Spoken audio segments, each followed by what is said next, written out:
প্রিয় দ্বাদশ শ্রেণীর বন্ধুরা, আমি ওবাইদুর রহমান। আমাদের YouTube channel Rahman academy YouTube চ্যানেলে সবাইকে স্বাগত। আজ আমি তোমাদের 2022 সালের ছাত্রছাত্রীদের জন্য রিডিউস সিলেবাসের কোন অংশগুলি বাদ গেছে তা নিয়ে বিস্তারিত আলোচনা করব। তো তোমরা ভিডিওটি শুরু থেকে শেষ পর্যন্ত দেখো। আর যদি ভিডিওটি ভালো লাগে বন্ধুদের মধ্যে শেয়ার করো, আর নতুন হলে চ্যানেলটিকে সাবস্ক্রাইব করে বেল আইকনে টাচ করতে ভুলবে না এবং নোটিফিকেশন অল করে রাখবে। কারণ তোমাদের তো দর্শনের আমি ক্লাস প্রতিনিয়ত বলেছি, আমরা রবিবার সন্ধ্যা 7টায় আপলোড করব। রিডিউস সিলেবাসের প্রতিটি অধ্যায় নিয়ে আলোচনা করব এবং এমসিকিউ এসিকিউ বড় প্রশ্ন নিয়ে আলোচনা করব এবং অন্যান্য বিষয়ের নতুন সাজেশন তোমাদেরকে প্রোভাইড করব। তো কথা না বলে চলো শুরু করা যাক। আজকে দেখো যে চ্যাপ্টারটা নিয়ে এখানে উপস্থিত হয়েছি সেটা হচ্ছে উচ্চ মাধ্যমিকের প্রথমে আমরা তোমাদের ল্যাঙ্গুয়েজ, সেকেন্ড ল্যাঙ্গুয়েজ অর্থাৎ ইংলিশ নিয়ে আলোচনা করব। সেকেন্ড ল্যাঙ্গুয়েজ ইংলিশ, এই অংশে তোমাদের প্রোজ থেকে বাদ গেছে থ্যাংক ইউ ম্যাম। বাদ গেছে কোথা থেকে? থ্যাংক ইউ ম্যাম থেকে। মানে প্রোজ থেকে তোমাদের গদ্য থেকে বাদ গেছে থ্যাংক ইউ ম্যাম, আর পোয়েট্রি থেকে, কবিতা থেকে বাদ গেছে on killing a tree. On killing a tree এটা বাদ গেছে।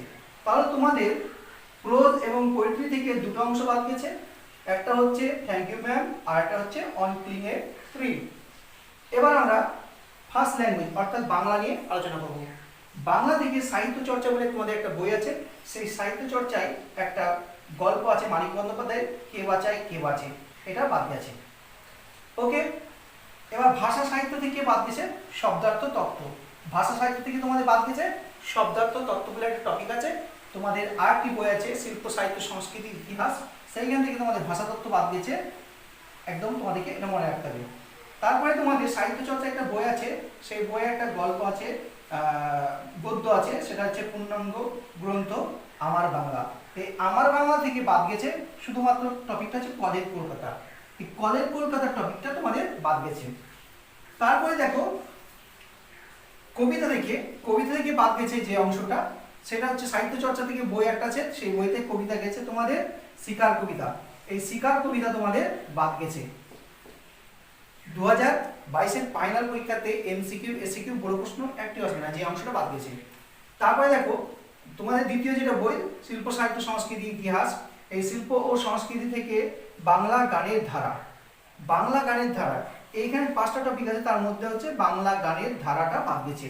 তোমাদের মনে রাখতে হবে বাংলা গানের ধারা বাদ গেছে। তারপরে তোমাদেরকে দেখাবো সংস্কৃত গদ্য থেকে বাদ গেছে আর্যাবর্ত বর্ণনা। এই অংশে এমসিকিউ ছিল দুটো, এসিকিউ ছিল তোমার দুটো, আর বড় প্রশ্ন একটা লিখতে হতো। তো যাই হোক, এই নাম্বারটা ভাগ হয়ে গেছে কোথায়? তোমাদের দ্বিতীয় যে গল্পটা আছে বনগতা গুহা, সেই বনগতা গুহাতে ভাগ হয়ে গেছে নাম্বারটা। তারপরে দেখো সংস্কৃত ভাষায় অনুচ্ছেদ রচনা। এই সংস্কৃত ভাষায় অনুচ্ছেদ রচনা এটা তোমাদের পড়তে হবে না, যেমন আর্যাবর্ত বর্ণনা পড়তে হবে না, অনুরূপভাবে সংস্কৃত ভাষায় অনুচ্ছেদ রচনা বা প্রবন্ধ রচনা তোমাদের পড়তে হবে না। এই 5 নাম্বারটা কোথায় পরিবর্তন হয়েছে? এই 5 নাম্বার ট্রান্সফার হয়েছে তোমার 3 নম্বর এসছে কারক বিভক্তিতে। কারণ কারক বিভক্তিতে আগে ছিল 3 নম্বর, এখন সেটা 6 নম্বর দাঁড়িয়েছে। ওকে, আর শব্দ যুগলের পার্থক্য ছিল আগে 2 নম্বর, এখন দাঁড়িয়েছে 4 নম্বর। তো বোঝা গেল এইখানে 3 আর এইখানে 2, 5, এই 5টা সংস্কৃত ভাষায় অনুচ্ছেদ রচনা এই নাম্বারটা ভাগ হয়ে গেছে। এই ব্যাকরণের কারক বিভক্তিতে 3 যোগ হয়েছে আর শব্দ যুগলের পার্থক্যতে 2 যোগ হয়েছে। তাহলে তোমাদের সেকেন্ড ল্যাঙ্গুয়েজ ইংলিশ, এখান থেকে দুটো টপিক বাদ। প্রোজ থেকে বাদ হচ্ছে থ্যাংক ইউ ম্যাম, আর পোয়েট্রি থেকে বাদ হচ্ছে অন ক্লিং আ ট্রি, এটা বাদ হয়ে যাচ্ছে। আর বাংলাতে ফার্স্ট ল্যাঙ্গুয়েজ বাংলা, এই ল্যাঙ্গুয়েজে তোমাদের কে বাঁচায় কে বাঁচে সাহিত্য চর্চা থেকে কে বাঁচায় কে বাঁচে বাদ যাচ্ছে। ওকে, কে বাঁচায় কে বাঁচে। তারপরে ভাষা সাহিত্য থেকে তোমাদের শব্দার্থ তত্ত্ব বাদ যাচ্ছে। তারপরে দেখো পূর্ণাঙ্গ গ্রন্থ আমার বাংলা, এই আমার বাংলা বাদ যাচ্ছে, টপিকটা হচ্ছে কলের কলকাতা, এই কলের কলকাতা বাদ যাচ্ছে। আর কবিতা থেকে বাদ যাচ্ছে শিকার কবিতা। ওকে, আর তোমাদের সেকেন্ড আরেকটা বই আছে শিল্প সাহিত্য সংস্কৃতি ইতিহাস, এখানে বাংলা গানের ধারা এই অংশটা বাদ যাচ্ছে। আর সংস্কৃত গদ্য বাদ যাচ্ছে আর্যাবর্ত বর্ণনা, থাকছে বনগতা গুহা, সেই বনগতা গুহার থেকেই এই নাম্বারগুলো সব তোমাদের অ্যাড হয়ে যাবে। আর সংস্কৃত ভাষায় অনুচ্ছেদ রচনা এই অংশটা বাদ গিয়ে এখানে 5 নাম্বারটা কারকে আর শব্দ যুগলের পার্থক্যতে ঢুকে যাচ্ছে। তাহলে তোমরা এই তিনটে বিষয়ের তোমাদের যে কোন কোন অংশ বাদ গেছে এবং নম্বর বিভাজন কিভাবে হবে তা তোমরা বুঝে গেলে পরবর্তীতে আমরা ইতিহাস, রাষ্ট্রবিজ্ঞান, এডুকেশন, দর্শন এবং ভূগোল নিয়ে আলোচনা করব। তো পরবর্তী পাঠ চলো শুরু করা যাক। পলিটিক্যাল সায়েন্সের যে অংশগুলি বাদ গেছে, অধ্যায় দ্বিতীয়, ঠান্ডা লড়াইয়ের পরের পর্যায়ের আন্তর্জাতিক সম্পর্ক, এই অধ্যায়টা বাদ গেছে তোমাদের দ্বিতীয় চ্যাপ্টার। তারপরে তৃতীয় চ্যাপ্টার দেখো কি আছে, পররাষ্ট্রনীতি, ফরেন পলিসি, এই চ্যাপ্টারটাও বাদ গেছে। তারপরে চতুর্থ চ্যাপ্টার তোমাদের সম্মিলিত জাতিপুঞ্জ বা ইউএনও, এই চ্যাপ্টারটাও বাদ গেছে। তাহলে পলিটিক্যাল সায়েন্সে তোমাদের 2 অধ্যায়, 3 অধ্যায় এবং 4 অধ্যায়, এই অধ্যায়গুলি থেকে এমসিকিউ, এসকিউ এবং বড় প্রশ্ন হবে না। অলরেডি এই অংশগুলি থেকে শুধুমাত্র এমসিকিউ, এসকিউ হয়, বড় প্রশ্ন হয় না। ঠিক আছে, এই অধ্যায়গুলি বাদ গেছে। এবার আমরা এডুকেশন অর্থাৎ শিক্ষা বিজ্ঞান নিয়ে আলোচনা করব। শিক্ষা বিজ্ঞানে 4টি পার্ট আছে, part group A, group B, group C, group D. তো আমাদের গ্রুপ বি থেকে যে অধ্যায়টি বাদ গেছে, চতুর্থ অধ্যায় ভারতীয় সংবিধানের শিক্ষা, এই অংশটি বাদ গেছে। এই অংশটি বাদ গেছে। বাদ গেছে গ্রুপ সি। গ্রুপ সি এর 9 চ্যাপ্টারটা, তোমাদের 9 নম্বর অধ্যায়টা বিশেষ ধর্মী শিশুদের জন্য শিক্ষা, এই অংশটা বাদ গেছে। তাহলে তোমরা বুঝতে পারছো এডুকেশনে 2টো চ্যাপ্টার বাদ গেছে, এটা 4 আর এটা হচ্ছে 9। এবার আসছে আমাদের দর্শন।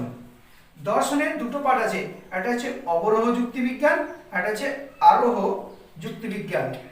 একটা হচ্ছে আরোহ যুক্তিবিজ্ঞান। তাহলে অবরোহ যুক্তিবিজ্ঞান থেকে 2টো চ্যাপ্টার বাদ গেছে। একটা ফার্স্ট চ্যাপ্টার, তার নাম হচ্ছে যুক্তি বা আর্গুমেন্ট, এই চ্যাপ্টারটা বাদ গেছে। আর 6 নম্বর অধ্যায় তোমাদের প্রাকল্পিক ও বৈকল্পিক, এই চ্যাপ্টারটা বাদ গেছে।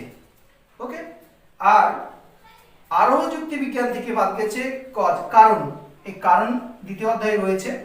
আর তোমাদের আরোহমূলক দোষ, এই চতুর্থ অধ্যায় শেষ অধ্যায়টা রয়েছে, 2টো টিকা লিখতে হয়, এই 2টো টিকা আসবে না। তো দেখো এই যে এই চ্যাপ্টারটা বাদ গেছে, এই চ্যাপ্টারগুলো বাদ গেছে, তাদের নাম্বারটা অ্যাড হয়েছে তোমাদের তৃতীয় অধ্যায়ে বচনের বিরোধিতা। এই অধ্যায়ে তোমাদের 8 মার্কের বড় প্রশ্ন আসবে। এইখান থেকে যেমন 2টো টিকা বাদ গেছে, তার পরিবর্তে তোমাদের অবরোহ যুক্তিবিজ্ঞান থেকে আগে লিখতে হতো 3টে বড় প্রশ্ন, আর রিডিউস সিলেবাসে 2021-এ যে নির্ধারিত প্রশ্ন প্যাটার্ন ছিল, তাতে 22-এর সিলেবাসে তোমাদের একইভাবে তোমাদের অবরোহ যুক্তিবিজ্ঞান থেকে 4টি 8 মার্কের বড় প্রশ্ন লিখতে হবে এবং একটি শুধুমাত্র মিলের পরীক্ষামূলক পদ্ধতিকে বড় প্রশ্ন লিখতে হবে। এবার আমরা ইতিহাস নিয়ে আলোচনা করব। ইতিহাসের 2য় অধ্যায়, 7ম অধ্যায়, 8ম অধ্যায়, এই অধ্যায়গুলি বাদ দেওয়া হয়েছে। 8টি অধ্যায় আছে, তার মধ্যে 2য় অধ্যায়, 7ম অধ্যায় এবং 8ম অধ্যায় বাদ গেছে। এই ছিল তোমাদের আজকের গুরুত্বপূর্ণ রিডিউস সিলেবাসের অংশগুলি বাদ পড়া। তা তোমাদের জন্য খুব সহজভাবে তুলে ধরলাম ব্যাখ্যা সহ। এবার আমরা পরবর্তীতে আমরা এই রিডিউস সিলেবাসের প্রশ্ন প্যাটার্ন, নম্বর বিভাজন নিয়ে আলোচনা করব। আজকের ভিডিও এখানে শেষ করছি। ভিডিওটি কেমন লাগলো তা অবশ্যই কমেন্ট বক্সে কমেন্ট করে জানাবে, তাহলে তোমাদের জন্য আবার দ্বিতীয় পাঠের ভিডিওটি নিয়ে উপস্থিত হব। ততক্ষণ সঙ্গে থেকো, ভালো থেকো, সুস্থ থেকো, নিজের প্রতি খেয়াল রেখো। ধন্যবাদ।